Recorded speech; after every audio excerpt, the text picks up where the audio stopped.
Kampaň na zvýšenie povedomia o bioplyne Spoločne za bioplyn. Predsudky a mylné predstavy. Mýtus číslo 1. Bioplyn má negatívny dopad na klímu a životné prostredie. Bioplyn obsahuje veľké množstvo metánu.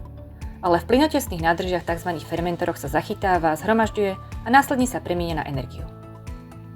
Pri výrobe síce vzniká oxid uhličitý, ale jeho množstvo je porovnateľné s inými obnoviteľnými zdrojmi. Vzniká hnojivo tzv. Digestát.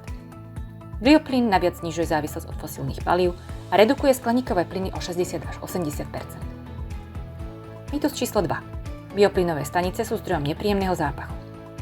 Niektoré staršie zariadenia boli nesprávne prevádzkované. V súčasnosti sa využívajú moderné technológie. Vďaka nim prebieha rozklad hmoty v plynotesne uzavretých fermentoroch. Zápach je takmer nulový. Možné ďalšie príčiny zápachu sú koncový sklad digestátu bez zakrytia, substrát je vo fermentore krátko, nesprávna preprava, skladovanie a manipulácia, narušenie biologického procesu vo fermentore, vyvážanie digestátu. Všetky sa dajú odstrániť dodržiavaním jednoduchých zásad. Mýtus číslo 3. Bioplynové stanice sú hlučné. Pôvodom hluku sú stroje v bioplynových staniciach. Nie sú však inštalované v zvukovo izolovaných priestoroch. Doprava je ďalší zdroj hluku. Existujúce opatrenia na jeho zníženie sú napríklad minimálna vzdialenosť medzi stanicou a obytnou zónou by mala byť 500 metrov.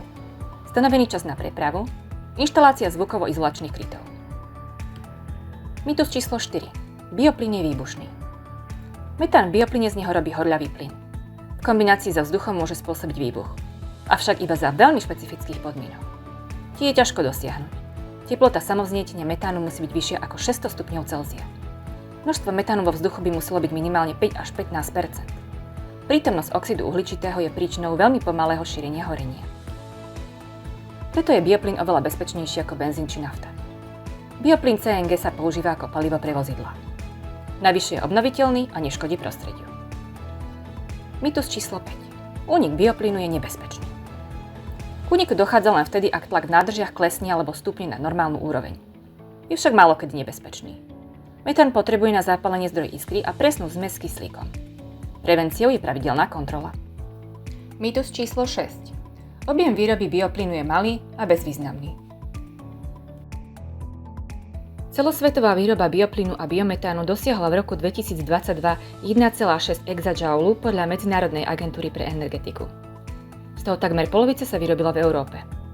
Slovensko má potenciál vyrobiť 400 až 500 miliónov metrov kubických biometánu za rok, čo predstavuje 10 % spotreby zemného plynu. Neprimeškajte ďalšiu časť.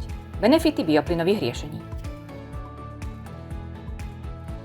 Využite čistú energiu bioplynu naplno.